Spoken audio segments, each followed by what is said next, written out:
Habíamos hablado un poquito de los create table, que son parte del DDL de las bases relacionales. Esto es el lenguaje de definición de datos. Luego teníamos los insert, delete y update. Y luego las consultas, que las vamos a hacer con select.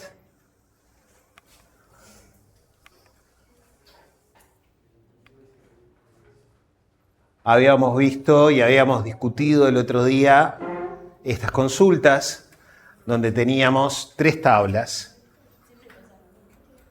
Una que es de fabricantes, otra que es de productos y otra que es de ventas.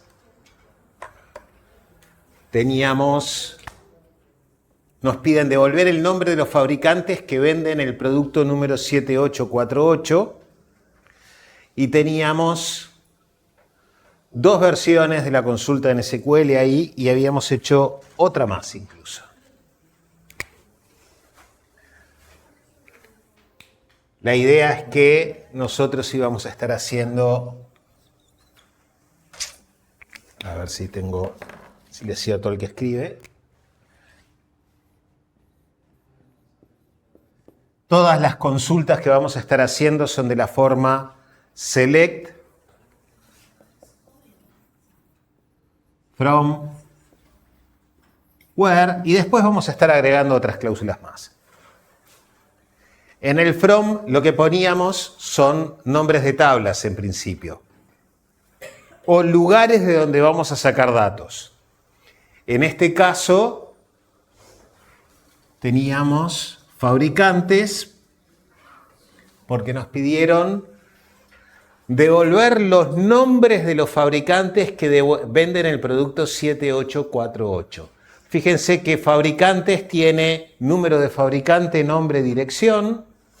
Productos tiene número de producto y descripción. Y ventas tiene número de fabricante, número de producto y precio. A nosotros nos piden un número de producto, que eso en todo caso lo podríamos sacar de la tabla de ventas, pero nos piden el nombre del fabricante y eso no está en la tabla de ventas. Tenemos que ir a buscarlo a la tabla fabricantes. Ponemos el nombre de la tabla y después un alias. Eso es una forma de referirnos a esa tabla rápidamente. Una pregunta, ese alias, ¿hay que configurarlo? No, nada. Se escribe acá. Se escribe en la consulta. No hay que configurarlo en ningún lado. Es solamente otro nombre para esta tabla en la consulta. Eso lo que nos permite hacer es, primero que nada, tener un nombre corto para usarlo cuando nombramos atributos. Pero además nos va a permitir poner varias veces la misma tabla en la misma consulta, porque vamos a usar alias distintos. Y eso puede ser muy importante hacerlo. Tenemos fabricantes, después tenemos ventas. Esta es una forma de hacer la consulta. ¿Qué es lo que tenemos que pedir? Que el número de fabricante... Tengo la sensación de que me estoy dejando el borrador acá. Que el número de fabricante...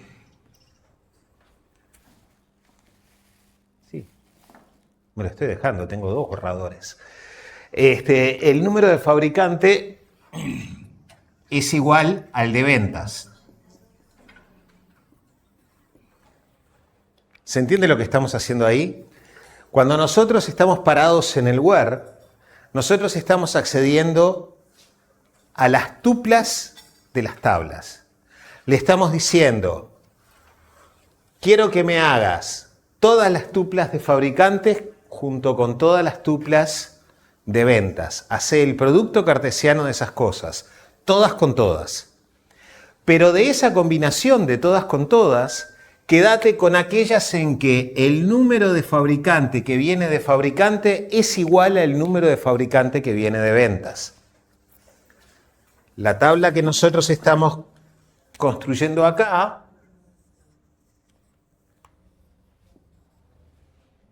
es una tabla que tiene número de fabricante, nombre,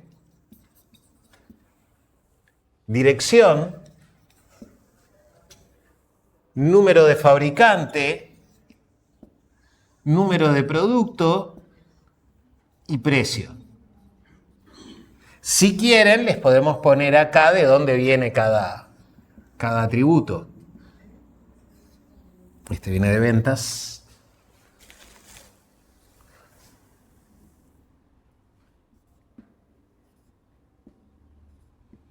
Pero la tabla que nosotros acá estamos construyendo una tabla que es el producto cartesiano de las instancias de las dos tablas. Tiene estos atributos.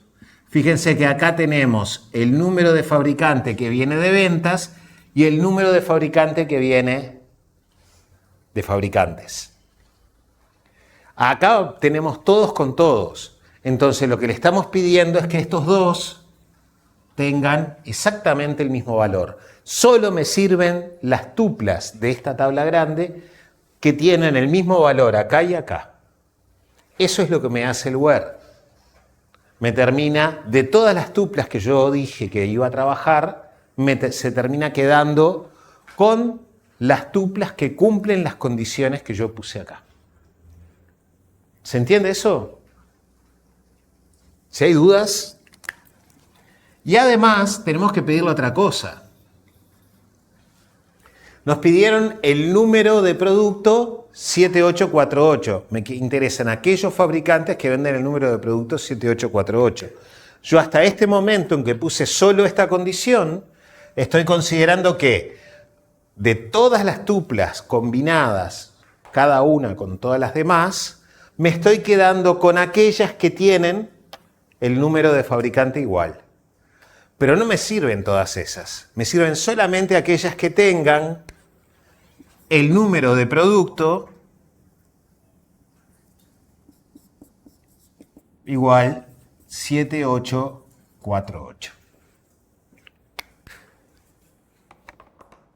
Entonces, de todas esas tuplas que yo estuve formando acá, haciendo el producto cartesiano, me quedé solo con las que tienen igual número de fabricante en los dos atributos y el número de producto 7848. Y eso es lo que tengo que dejar en el resultado. ¿Dudas? La otra forma que teníamos de hacerla, en lugar de hacer esto, es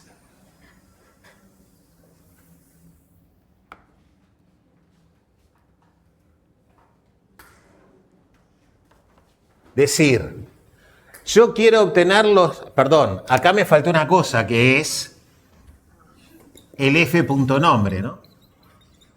¿Qué me pidieron quedarme? Con los nombres de los fabricantes. Bien.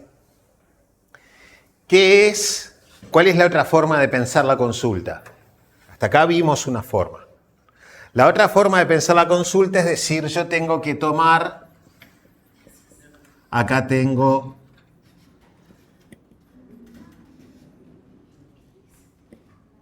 ¿y qué números de fabricantes son los que me interesan?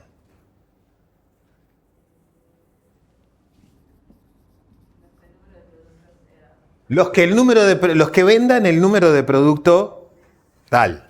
Entonces yo puedo ponerle acá que el número de fabricante, que viene de acá, esté entre, pertenezca a, y acá pongo paréntesis y hago una consulta. ¿Qué me tiene que devolver eso? Los números de fabricante que venden el producto 7848. Entonces acá le pongo otra consulta que me devuelve el número de fabricante de ventas where el número de producto es igual a 7848.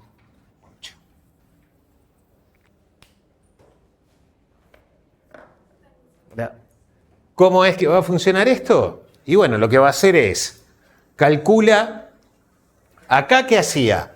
Hacía todo el producto cartesiano de una tabla con la otra. Calcula todas las tuplas grandes y después selecciona. Por lo menos lo razonamos así. En realidad el manejador nunca sabemos ni nos interesa mucho qué es lo que hace por debajo. En este otro caso le pedimos, ¿cuáles son los números me olvido de esto, ¿cuáles son los números de fabricante que venden el producto 7848? Estos son los números de fabricantes. Bueno, ahora quiero los nombres. Otra vez. Los nombres de los fabricantes, tal que el número de fabricante está en este conjunto. Y asunto arreglado ahí. La forma de pensar la consulta es distinta, pero el resultado es exactamente el mismo. ¿Dudas? Bien. Y hay una tercera forma de hacer la consulta, que es la que aparece acá. Tenemos esta otra forma de hacer la consulta, que es exactamente el mismo resultado nos va a dar. ¿Qué es lo que pensamos ahí? Bueno, ahí pensamos en estos términos. En esto que tenemos acá, que es la construcción de un conjunto por comprensión. Queremos los nombres que de dónde salen. Del conjunto FABS, ahí estamos diciendo, esa es la forma de decir, T está en FABS, es una tupla de FABS, y existe una venta que tiene el número 7848 y el número de fabricante es el mismo que tiene T. En SQL la escribimos como está abajo, que es prácticamente lo mismo, ¿no? Más allá de que en uno usamos chirimbolos y en el otro usamos la palabra existe.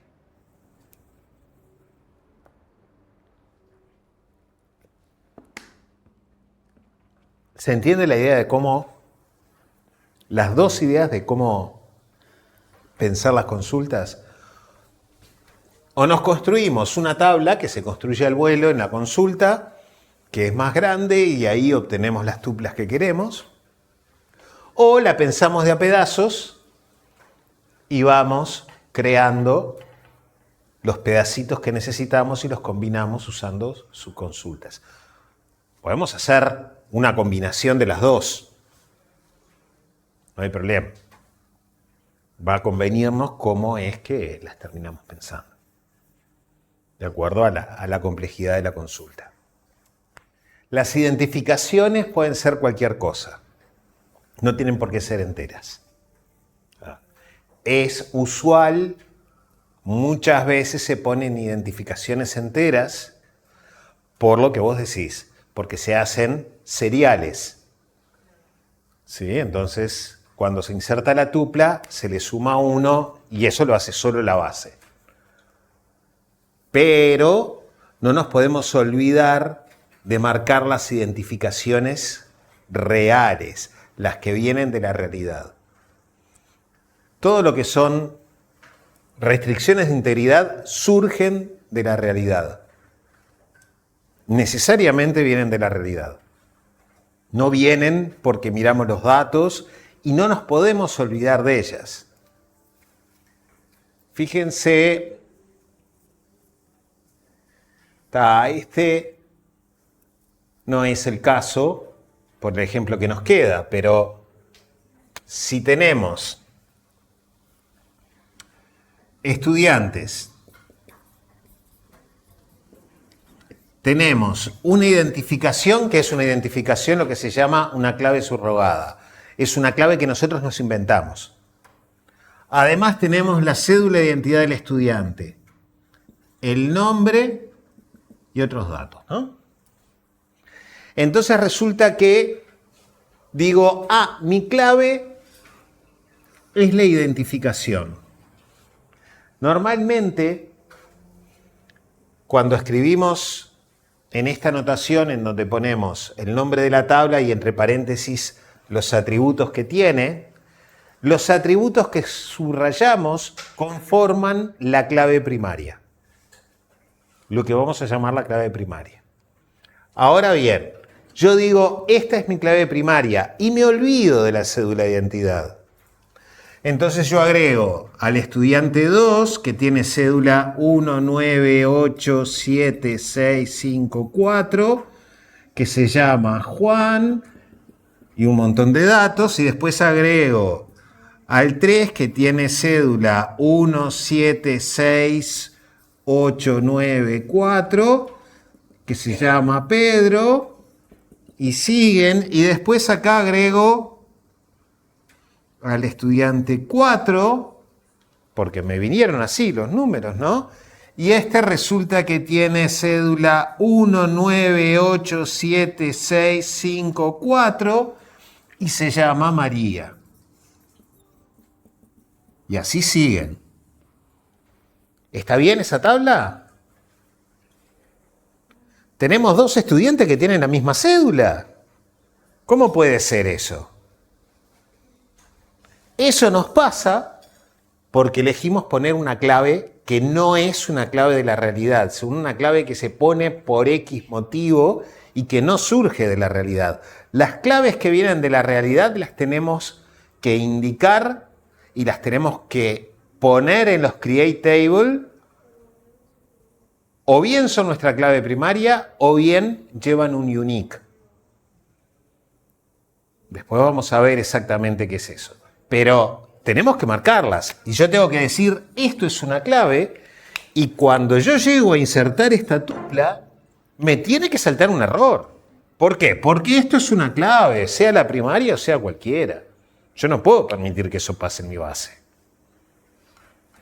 Entonces, sí, se usa muchas veces esto y se usa mal.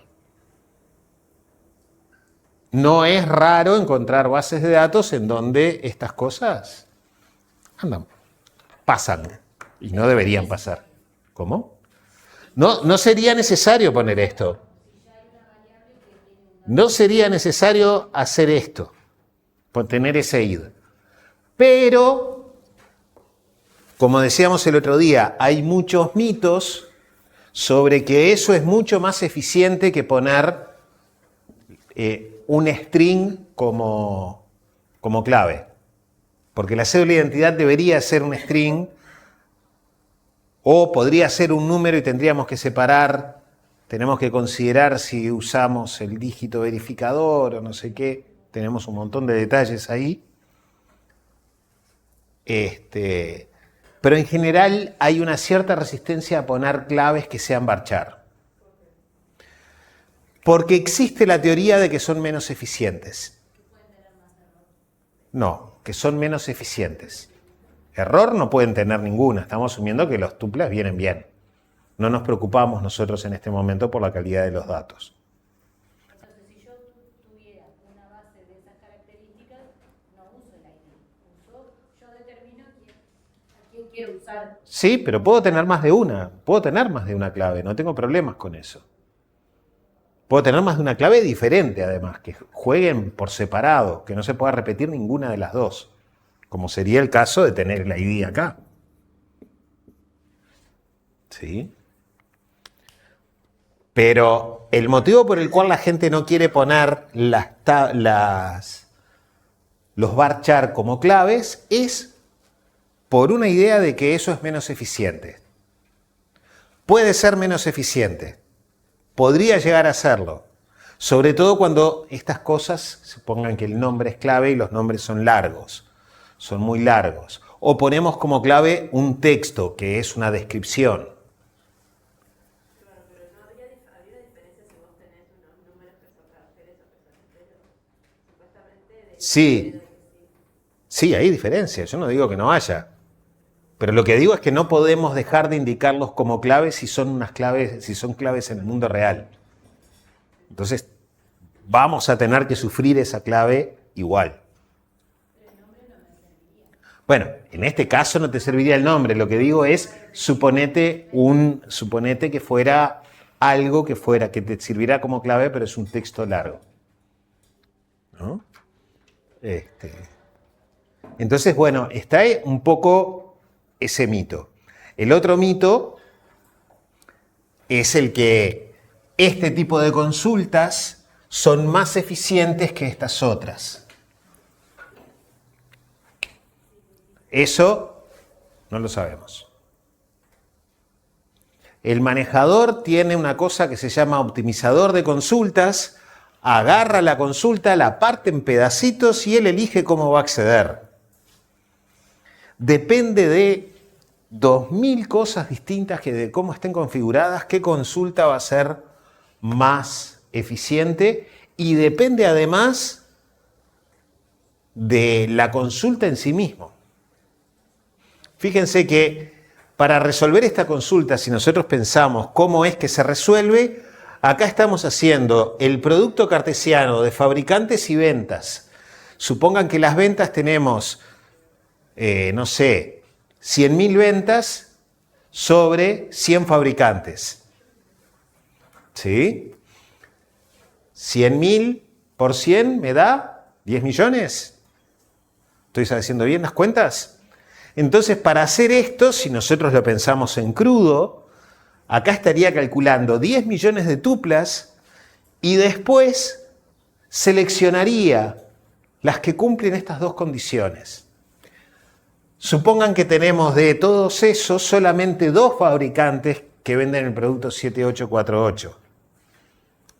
De los 100 fabricantes, acá se queda con 2 y después va a buscar, de las 100.000 ventas, se queda solamente con las ventas de 2 fabricantes, que van a ser bastantes menos que las 100.000, se supone. Y después va a buscar los nombres de fabricantes. Para allá tuvo que trabajar con millones de tuplas. Acá, no. Depende de las características de la base y de las características de la consulta, cómo es que se va a ejecutar. Los manejadores de base de datos tienen una sentencia, el SQL tiene una sentencia particular que uno le puede pedir, decime cómo vas a ejecutar esto. Y él te da todo, pero no es tema para ustedes. Ese es tema para él, por ejemplo. ¿Sí? Claro, normalmente que lo haga el manejador, a lo sumo le agregamos alguna idea de que, mirá, mejor hacerla así, y le agregamos algo, pero en general que lo haga el manejador.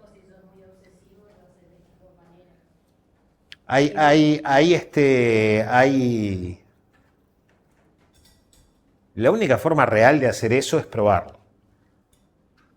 Probarlo y ver. Hay varios cuentos, hay una vuelta, dicen que fue en Contaduría General de la Nación, que tenían una de las primeras bases de datos grandes, realmente grandes, y no había forma de resolver la consulta bien. Siempre demoraba y demoraban días en correr, hasta que cayó alguien y dijo, mirá, lo que pasa es que faltó poner esta clave.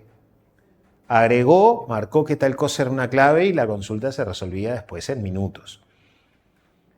Eso es típico. Entonces, no hay mucha forma de saber exactamente hasta que eso se pruebe. Conclusión, como dije en la clase pasada, nos olvidamos de la eficiencia. Nos importa que las consultas que hacemos sean correctas. La eficiencia, bueno, veremos después. En el caso de que, por ejemplo, nos pase eso, entonces, si vemos que se complejiza mucho en tiempo, probamos a hacer otra sentencia. Prueban a hacerla de otra forma. Claro, de otra forma. Sí. Y si no, se quejan con el servicio técnico que les va a dar. Cuando llaman, el tipo atiende y les pregunta, ¿apagaron y prendieron? ¿Apagaron y prendieron? Buenos días después. Después dice buenos días. Bueno. Las consultas pueden ser suficientemente complejas. Miren esta. En esta consulta tenemos Las consultas estas que ponemos adentro de otras se llaman subconsultas. En este en particular tenemos una consulta por afuera, una subconsulta, esta, está difícil, este select asterisco que está acá. Después tenemos un not exist y acá tenemos, adentro del exist, obviamente hay una subconsulta que además tiene otra subconsulta adentro. No hay problema por eso. Lo que importa es cómo la pensamos. No hay problema por hacer ese tipo de cosas. Por supuesto, va a depender de la base de datos que estemos utilizando. Si están utilizando Postgres, tienen, no sé, 15 niveles de anidamiento, pueden poner, una cosa así, que es una barbaridad. Si están usando de pronto SQLite, no sé cuántos, pero seguramente sean 6. No sé. Depende de qué es lo que permite el manejador. Ustedes instalaron una cosa que se llamaba EDB o algo así. Con eso lo que instalaron fue el servidor de base de datos. ¿Se acuerdan del diagramita este que teníamos?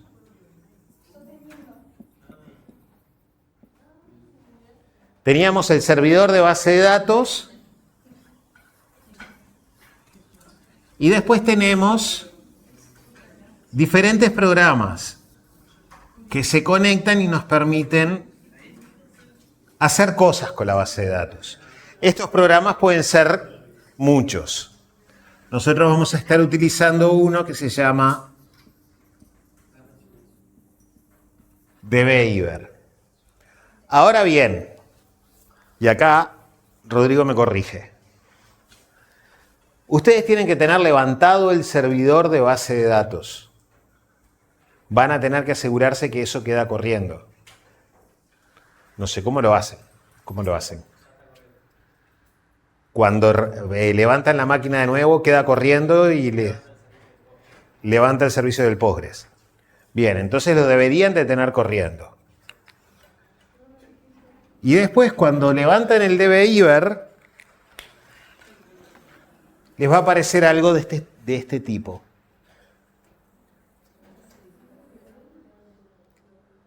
Como a mí, yo no tenía el servidor corriendo, esto me dio un error.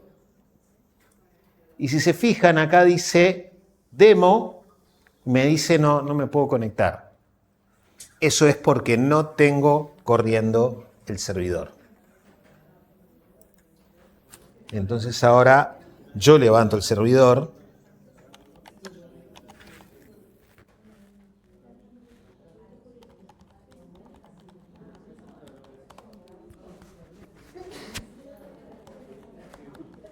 Esto ustedes no lo hacen.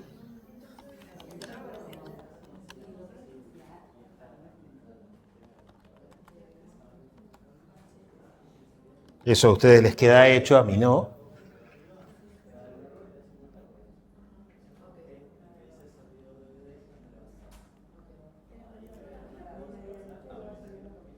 Y ahora van a ver que acá, si yo le doy ahí, el tipo se conectó. Eso se conectó porque yo tengo guardada ya la password. ¿Esto? ¿Perdón? Sí. A ustedes les va a aparecer esto seguramente vacío. Bien, entonces vienen acá arriba, ven que tiene un enchufe. Ahí le dan que van a crear una nueva conexión. O si no, van a File.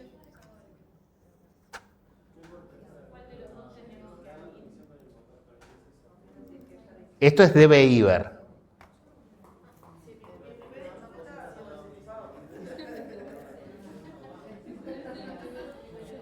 Ya descomprimí. No, está. Pero ¿levantaste dbeaver? No, primero que abro ¿cómo Progress, no. El Postgres lo deberías de... Si ya instalaste, debería de estar corriendo el Postgres. Y no sé... Tengo que buscarlo. No, pero ya debería estar corriendo. No, vos no vas a usar el Postgres directamente. Ese es el DB-IVAR. Ahí levantás el DB-IVAR. No, ahora no te preocupes por el archivo. Todavía, antes de eso tenés que hacer otra cosa. Lo que están viendo ahí es cuando le dan un clic en el enchufecito. El enchufe lo que hace es hacer una nueva conexión. Ustedes tienen los dos programas corriendo en la máquina en este momento, tienen el servidor y tienen el DB-IVAR, pero no se conocen entre ellos, no tienen ninguna conexión, entonces hay que hacer una nueva conexión. El DB-IVAR, me permite conectarme a prácticamente cualquier base de datos que tenga. Entonces vengo y le digo que voy a ir a Postgres. Y le digo, bárbaro, créate una nueva conexión. ¿Ya lo hicieron? Entonces tendría que aparecer la conexión como me aparece a mí ese demo. Bueno, sí, pero todas las demás son cosas mías. No. Les aparece solamente una o dos, les van a aparecer, nada más. Acá lo que están haciendo es conectándose al servidor de base de datos, estableciendo la conexión y el DB-IVAR la guarda. Entonces acá le ponen la base de datos a la cual se van a conectar. ¿Sí? Donde dice Postgres es el nombre, dice Database. No me importa donde dice Postgres, sino donde dice Database.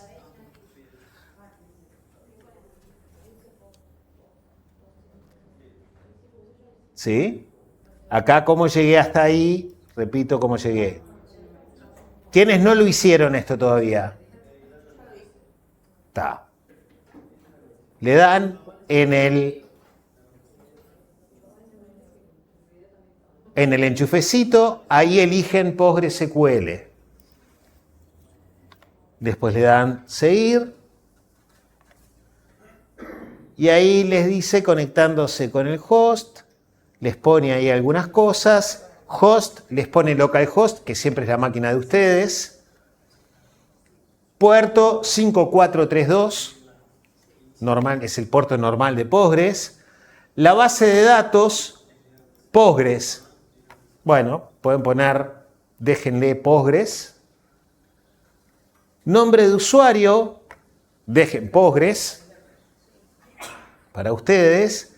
Y acá les va a pedir la password, que seguramente es una password que dieron cuando instalaron el EDB. Ahí la escriben. Y después vienen a Test Connection. Cuando le dan Test Connection y ya pusieron la password, les debería de dar que está bien y que se pudieron conectar. Abajo les dice Test Connection. Entonces ustedes van a ver algo de este estilo. Acá van a ver que les dice el nombre de la conexión, el nombre que ustedes le pusieron a la conexión.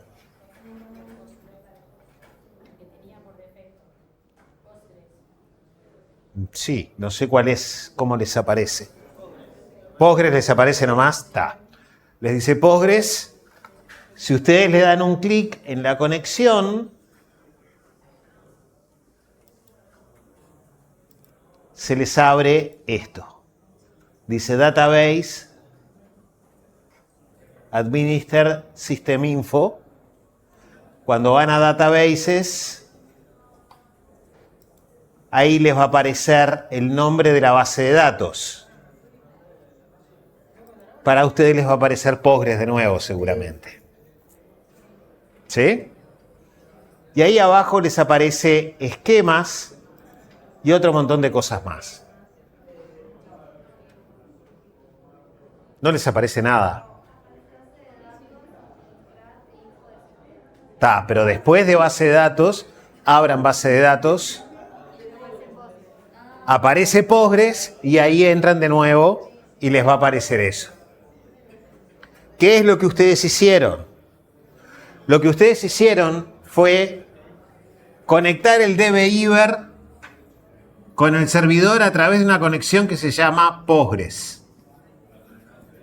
Esto es lo que ustedes configuraron en la ventanita esa que se les abrió y pusieron el nombre de la base de datos, el usuario y la password. ¿Sí? Bien. En esa conexión ustedes ahora pueden crear varias bases de datos. Por defecto se conectan a una que se llama Postgres, pero ustedes podrían crear varias bases de datos ahí y luego conectarse y elegir a cuál se conectan. ¿Qué es una base de datos para Postgres? Una base de datos para Postgres es, en modelo relacional, una base de datos es un conjunto de tablas. Postgres en particular, y casi todas las bases de datos hacen lo mismo, separa esos conjuntos en una cosa que se llaman esquemas. Entonces yo acá tengo una tabla, mi tabla 1, mi tabla 2, mi tabla 3, pero resulta que mi tabla 1 y mi tabla 2 están en un esquema y mi tabla 3 yo la puedo poner en otro esquema. Eso muchas veces tiene muchas ventajas hacerlo. Otras veces nos complica la vida. A nosotros, por ahora, trabajamos todo en un único esquema que aparece, que se llama public.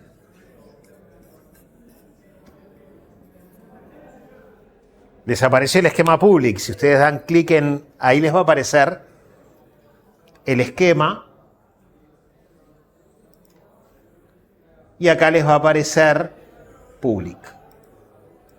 A mí me aparece public acá, yo lo tengo de otra forma, pero no importa. Ustedes van a trabajarlo todo ahí. Cuando ustedes abren el esquema, les aparecen tablas, vistas materializadas, que dice ahí índices, funciones, secuencias, tipos de datos, un montón de cosas. De lo único que nos vamos a preocupar ahora es de las tablas.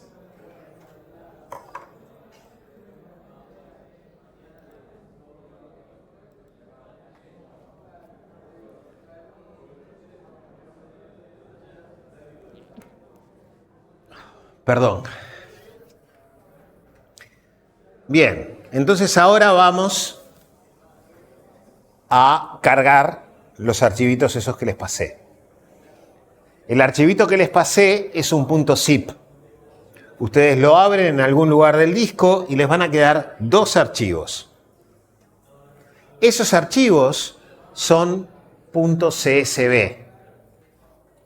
¿Conocen el formato .csv? El .csv es un formato de texto que nos permite compartir archivos que son tablas, que son archivos tabulares. Se usa muchísimo con planillas de cálculo, con Excel, con LibreOffice. Y el archivo CSV lo que tiene es primero una línea de cabezal en donde les va a aparecer atributo 1, atributo 2, etc. Esa línea de cabezal suele tener un separador, un delimitador del nombre del atributo y tiene además un separador entre los atributos. El archivo ese ustedes lo pueden ver, lo pueden editar con el Notepad, por ejemplo. Si ustedes lo levantan con el Notepad van a ver los datos ahí. Y ahí tienen exactamente esto. Como separador el punto y coma. ¿Por qué poner el punto y coma como separador? El CSV significa Comma Separated Values. Valores separados por comas. ¿Por qué poner punto y coma? Y bueno, porque de pronto en algunos casos me aparece una coma adentro de uno de los datos. Y eso me complica. El punto y coma casi no aparece nunca. Entonces tenemos primero una línea de cabezal y después las líneas con los datos. Punto y coma, y están todos separados por punto y coma y tienen todas el mismo tamaño.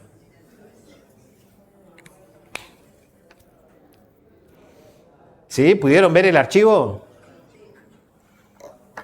Lo que ustedes van a ver es algo como esto.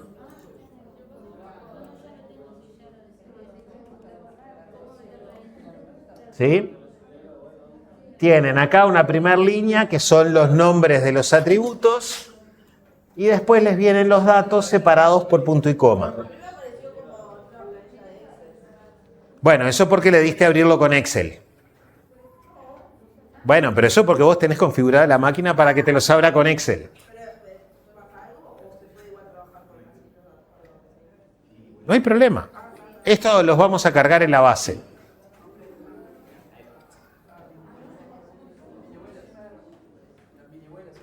Los mini vuelos.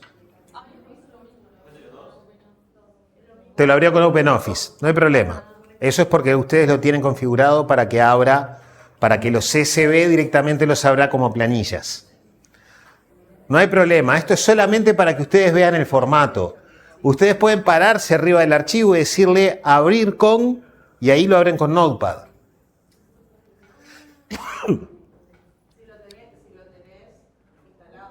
El Notepad lo tenés que tener instalado. Si estás en Windows, el bloc de notas. El bloc de notas, el Notepad++, cualquier archivo, cualquier editor de texto puro que utilicen. Solamente para que ustedes vean cómo es que vienen los datos.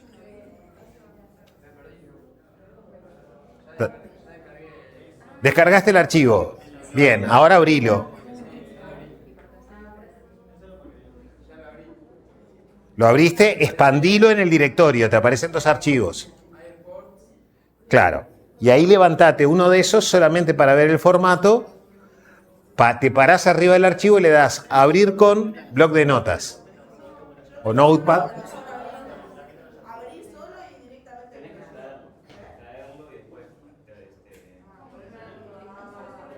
Tienen que expandirlo en el disco porque los vamos a cargar independientemente. No pueden abrirlo directamente del zip. Tienen que decirle extraer al zip.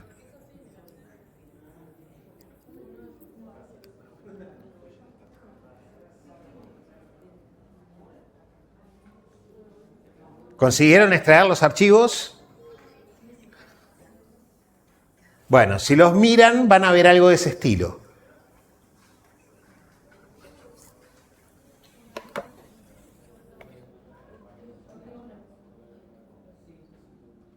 Bueno, se me fue una columna de más en uno de los archivos. No importa. ¿Todos llegaron a ver el archivo? ¿Sí? Está. Lo pueden cerrar eso solamente para que vean con qué es que están trabajando. Ese formato se usa para compartir datos en cualquier cosa. Es normal hacerlo. A veces cambian los separadores, cambian los delimitadores, pero lo normal es usarlo. Si buscan, por ejemplo, en el catálogo de datos, hay un catálogo de datos que organiza GESIC, donde se publican datos públicos de todos los organismos públicos. Normalmente ahí están en CSV, además de pronto en otro formato. Bueno, ahora, ¿cómo hacemos para cargarlos en la base? Nos paramos sobre Tables. tablas. No sé si lo tienen en español o lo tienen en inglés. Está. Se paran sobre tablas y le dan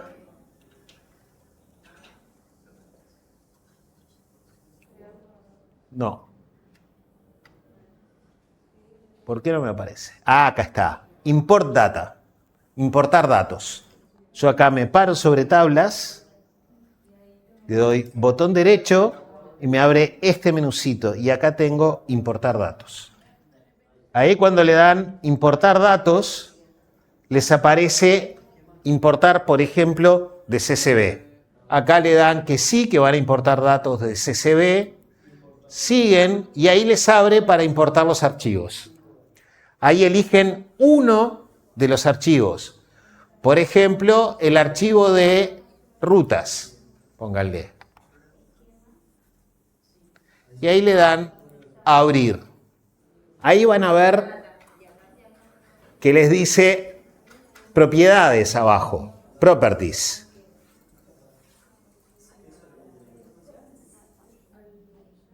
¿Sí? Ahí les dice extensión, CSV, TSV o TXT. Bueno, está bien, es así, eso queda así. CSV es lo que estábamos manejando. TSV son separados por tabs, por tabuladores. Y TXT podrían tener cualquier cosa. Después les va a decir abajo encoding UTF-8. Tiene que decirles UTF-8, los archivos están en UTF-8. No debería decirles ahí Latin 1 o algo por el estilo. Tiene que decirles UTF-8. Después, column delimiter, delimitador de columna. ¿Qué les dice? Pongan punto y coma.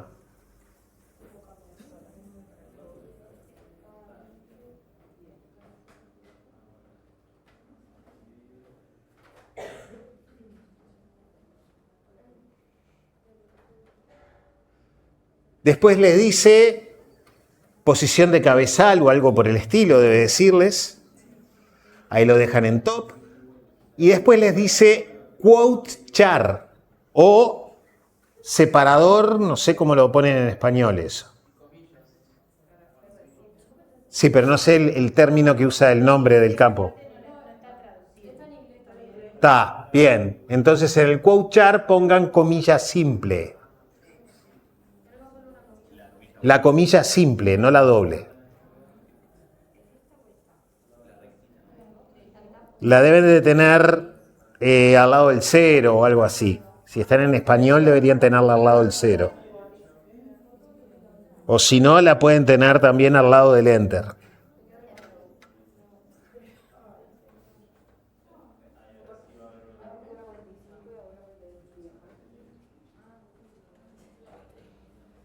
Este tipo de configuraciones es normal que haya que hacerlos y que haya además que mirar el archivo. Yo me bajo un archivo, tengo que ver si tiene separado, cómo viene el separador, tengo que ver un montón de cosas antes de poder cargarlo de esta forma. Hay otras formas de cargar los archivos, además.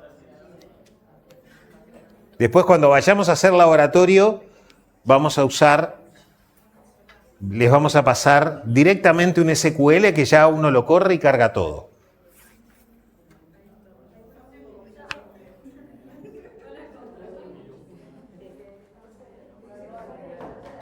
La comilla simple la deberían tener, si están en español, al lado del cero, y si no, al lado del enter.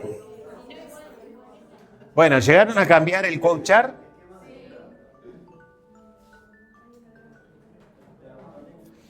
Bien. El resto lo dejan igual. Ahí le dan next. ¿Y ahora qué hace esto? Les va a decir, tenemos que asociar esto con una tabla, pero con una tabla que no tenemos creada todavía. Entonces, acá la van a poder crear. Perdón, una pregunta. ¿Todo esto que hicimos lo tenemos que hacer siempre que cargamos una tabla o para cada tabla son pasos distintos? Eso les va a quedar configurado ya.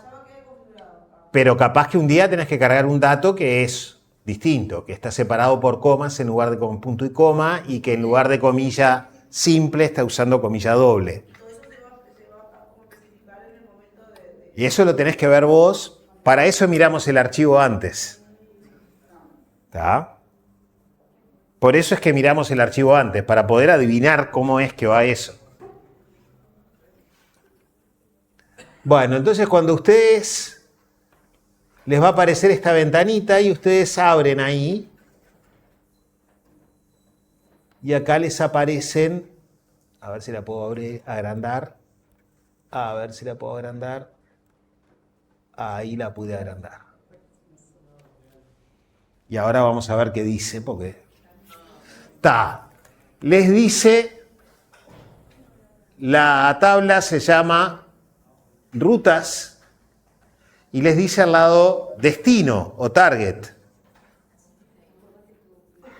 Y ahí les pone rutas. Después les pone los atributos y ahí nos dice create. ¿Sí? Bien. Estamos cargando rutas, tenemos el buen número de vuelo, aeropuerto de partida, aeropuerto de llegada y duración.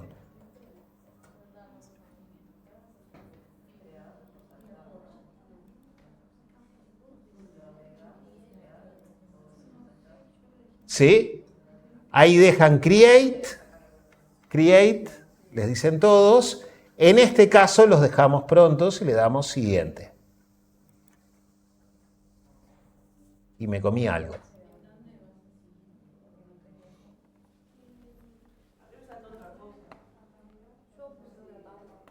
A mí me...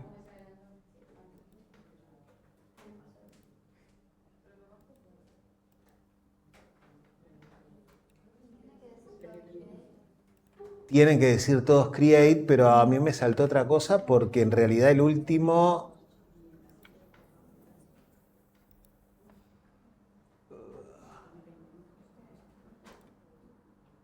Ahí está. Cuando están acá, que les dicen todos create, tienen un botoncito al costado que dice configure. Configurar. Acá.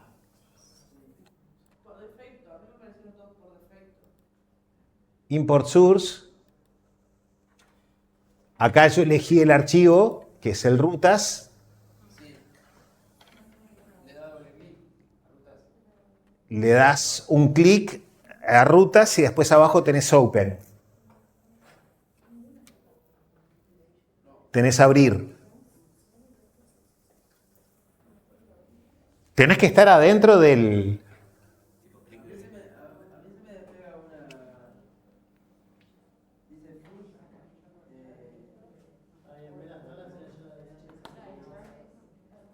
Después les va a tables mapping, tables mapping, mapeo de las tablas o algo por el estilo, no sé cómo lo pone en español.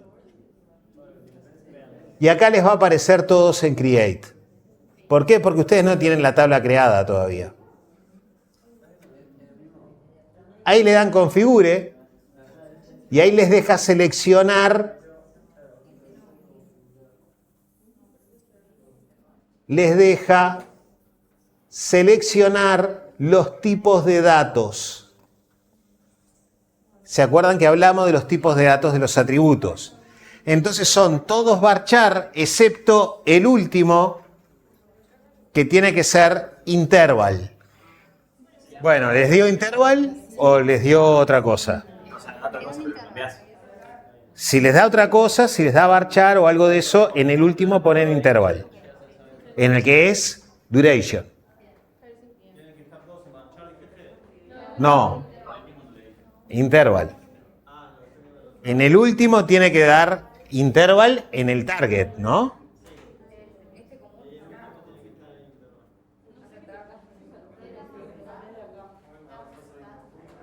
Ahí le deberían de dar a aceptar.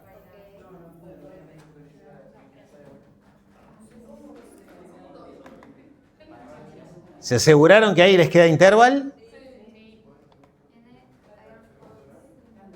en el target type interval y acá le dan OK.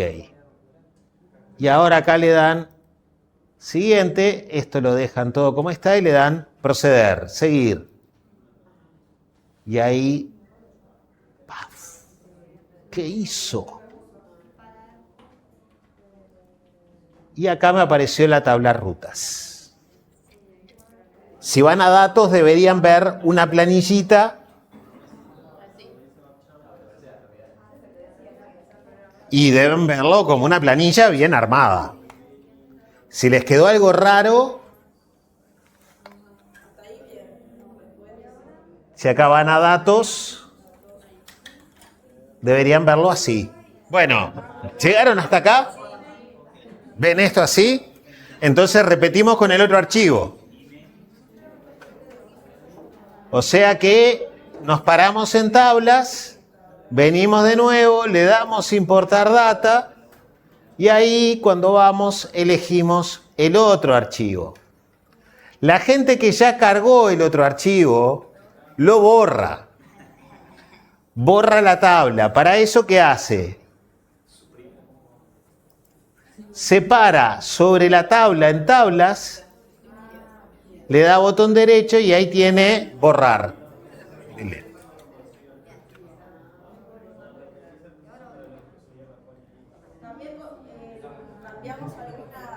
Acá fíjense de que les quede con punto y coma y comilla simple, que les debe de quedar igual.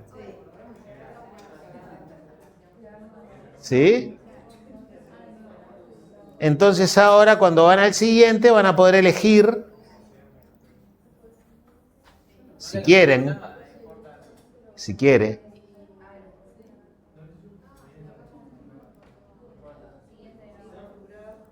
le dan siguiente acá y eligen el de aeropuertos. ¿Sí? Acá le dan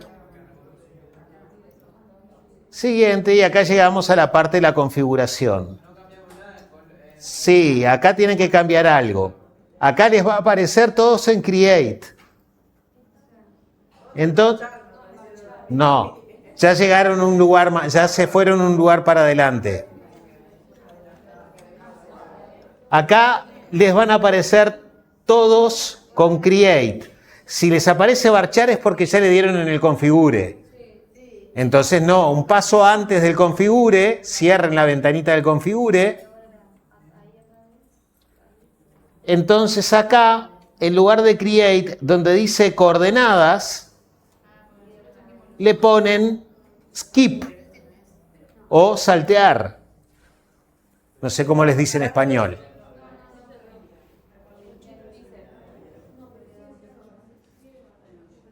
¿Sí?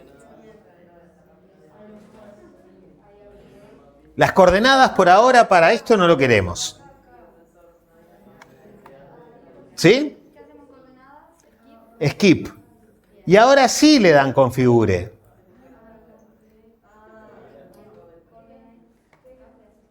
Y ahí está bien, me aparecen las coordenadas, pero me dice skip. Eso lo que hace es que no lo va a cargar ese atributo. No, no es como que lo oculta, no lo carga, que es distinto que lo oculte. Cuando lo va a cargar a la base, ese no lo carga, no lo pone, no existe. Porque es algo muy complicado para verlo ahora. Lo vamos a ver otro día si es que lo vemos.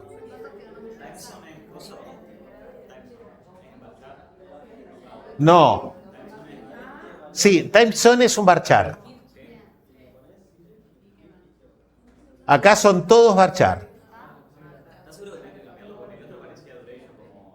No, pero timezone es un varchar porque es el timezone. Es el nombre del timezone. Entonces es un varchar. No, en el configurar entonces no hay que hacer nada. Le ponen aceptar, ok, van al siguiente, ahí le dan de nuevo siguiente y después, y ahí les cargó.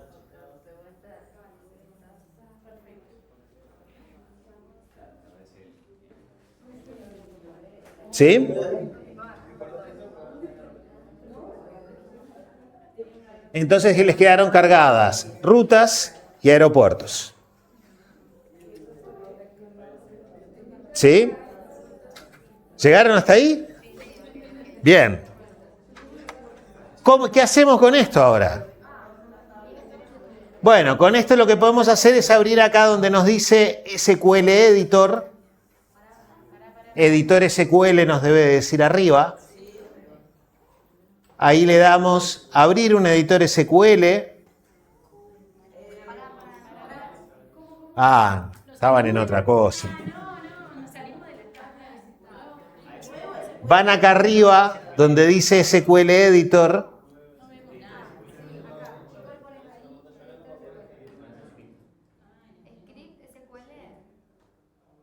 Sí, no sé qué les dice en español.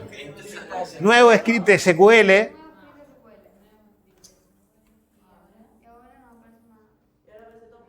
Y ahora aparece todo blanco, porque ahí le ponen select. Fíjense que escribí mal, pero me sugiere abajo qué es lo que quiero poner. Entonces le doy tabulador y me lo completa. El select lo dejo vacío, pongo solo la palabra y lo dejo vacío. Doy un enter, después pongo from y acá pongo aeropuertos, por ejemplo. Y ahí empecé a poner airport, empecé a poner ERT y ya me eligió, me deja elegir aeropuertos o rutas. Le doy tabulador y el tipo ya me pone hasta el alias. Te puede poner en el código airport.ssb. ¿Cómo? Puede aparecer airport y el numerito, el nombre del archivo. No, porque no te aparece el nombre del archivo acá. Acá estás trabajando adentro de la base. Claro, pero si el archivo te guarda por lo que sea, te va a aparecer airport. No tenés archivo acá. Acá estás adentro de la base. Ah, lo que pasa es que los nombres de las tablas te quedaron terribles. Te quedaron feas. Podés darle a renombrar. Claro, porque vos tenés la tabla de airport, pero ellos tienen... Ahí podés ir, darle a renombrar. Y le cambias el nombre. Bien. ¿Se acuerdan lo que dijimos? ¿Cómo terminan las sentencias en SQL? Tienen que terminar con punto y coma. Punto y coma. Y acá arriba, ¿qué ponemos? En el select que lo dejamos en blanco. Bueno, podemos poner asterisco y eso nos va a traer todos los atributos. Podemos elegir algún atributo. Estamos en los aeropuertos, entonces podemos poner... No me acuerdo cómo se llamaban los atributos, pero bueno, acá puedo venir acá y ver las columnas. Y veo que se llama Airport Code. Entonces acá le empiezo a poner... si escribo cualquier cosa no me hace nada. Pero fíjense que empecé a escribir y ahí me trajo ¿qué cosa? Los atributos de las tablas que puse en el from. Por eso es importante, para escribir más o menos rápido las consultas, poner primero el from, porque si no tengo from, tengo que escribirme todo. Le voy a estar errando en los nombres, voy a estar haciendo cosas. Le podemos poner asterisco, pero lo que digo es, estoy mostrando la funcionalidad de esto porque no siempre vamos a poner asterisco. Hay veces que si ponemos asterisco las consultas van a fallar. Porque vamos a estar haciendo agrupamientos y otras cosas que no vamos a tener que poner siempre asterisco.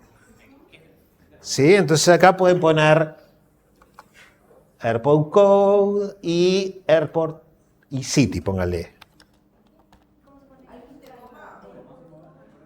Los atributos en el select se separan por comas. Y además, les podemos cambiar el nombre para que cuando nos muestren el resultado nos aparezca un nombre más lindo. Simplemente hacemos un espacio y escribimos el nombre que queremos. Sí, se puede hacer así o se le puede poner as y el nuevo nombre. Si no le pones el punto y coma, no se ejecuta. O es igual que con la que no aparece. No, el punto, eso depende de en qué ambiente estés trabajando. Si estás trabajando en una línea de comandos, no con una interfase gráfica, si vos no le pones el punto y coma, no se ejecuta. Te va a quedar pidiendo más datos. Que alargues la sentencia. Hasta que no pongas el punto y coma, no se ejecuta. No. El valor te lo muestra. Los valores que vos pediste te los va a mostrar siempre. Y acá le doy y acá abajo me trajo los valores.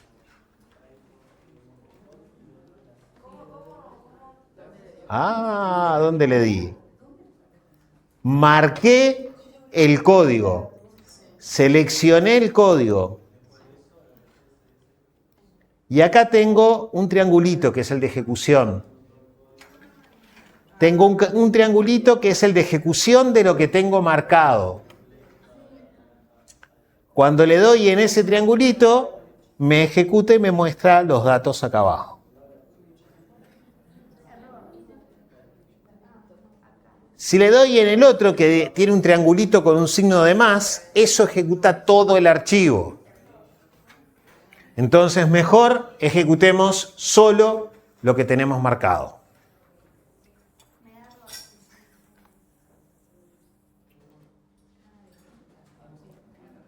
No existe la columna airport code. Ah, porque tiene una S. Ah, no. No sé. No existe la columna airport code. Airport Code, sin S. Entre los dos atributos, un espacio y ya está. No, un blanco. Una coma. Es eso. Una coma. En el select los atributos se separan por comas. El punto y coma se usa solamente para terminar la sentencia en SQL. Entonces en esa primera línea, Van separados por comas. pero no va el punto y coma. No, el punto y coma va solo al final de toda la sentencia. Ahí no se ve, pero ahí se debería de ver.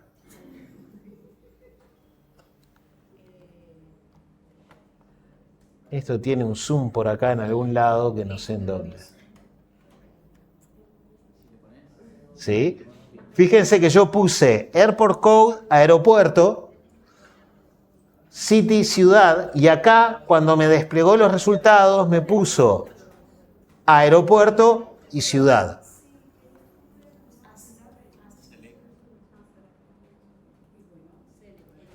¿Sí?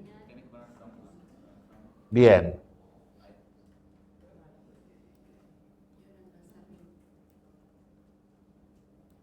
¿Llegaron a ejecutar eso? Sí. Bien. Tenemos 104 aeropuertos. Todos en Rusia. Creo que están todos en Rusia.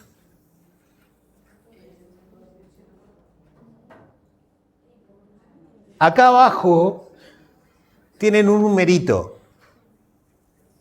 Ese numerito es cómo va a paginar el resultado. Entonces yo le pongo ahí 50 y lo largo a ejecutar de nuevo,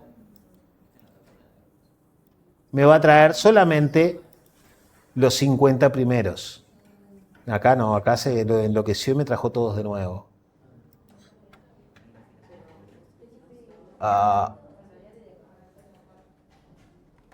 Ahora sí no veo nada.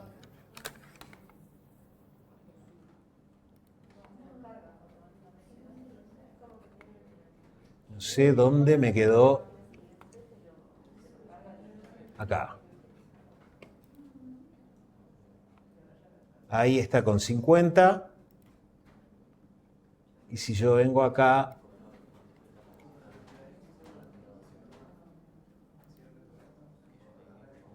bueno, me los debería de cortar a 50, pero no me los está cortando. Lo corta, pero no es como que inmediatamente te carga los siguientes. En vez de dar otra página, como que tiene un iniciador, no sé por qué. No, eso es porque ya los tiene cargados, porque estoy haciendo la misma consulta. También puedo hacer esto, y es ponerle acá limit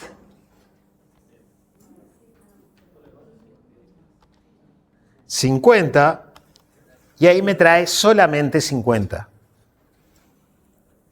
Fíjense que lo puse limit 50, todo de corrido con la consulta, y luego un punto y coma.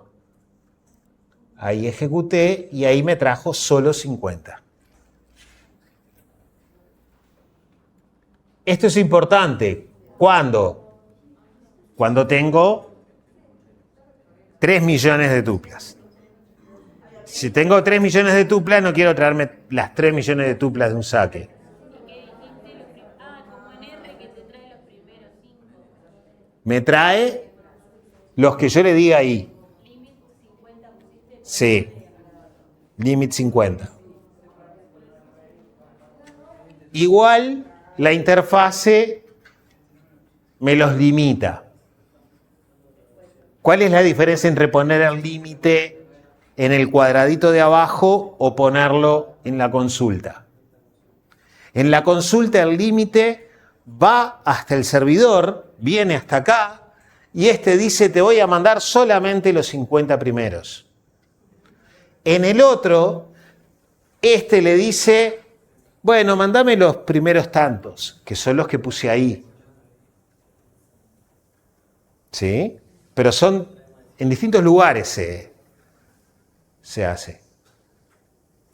En uno decide cuántos son el cliente y en el otro lo decide el servidor. Lo decide lo que nosotros pusimos y lo manda el servidor. Esto es momentáneo, no lo eliminó. Es una selección momentánea. Sí, por supuesto. Es una consulta. Él va a la base, esto es una consulta, esto fue a la base, recuperó los datos y nos lo trajo. La base no la tocó. El contenido de la base no se tocó para nada. Si yo ahora saco el limit 50, me trae todo. Te trae todo lo que pueda traer de acuerdo a lo que diga la interfase y también podés cambiar y podés ponerle asterisco. ¿Esto queda guardado automáticamente o no? ¿O hay que hacer algo? La consulta, ¿qué es esto? El archivo, este archivo queda guardado en el momento en que le das control S, te queda guardado con el nombre que generó él. Eso lo guarda en algún lado que él sabe y después de eso él lo recupera. Cuando vos te volvés a conectar, normalmente te aparece el archivo como una de los tabs que ya tenés. Él lo carga, pero si lo querés cargar, cuando vos venís a SQL Editor y le das Open SQL Script, acá te muestra los scripts que vos tenías en el lugar. También podés pararte acá y venir y acá te dice ejecutar o archivo y acá podés decirle exportarlo y ahí lo salvás donde vos quieras. Esto va a ser importante cuando tengan que entregar la tarea, porque para entregar la tarea van a tener que ponerlo en algún lugar que sepan exactamente dónde está.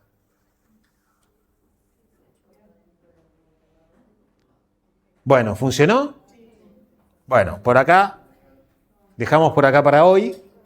Y tienen para divertirse, pueden probar a hacer consultas.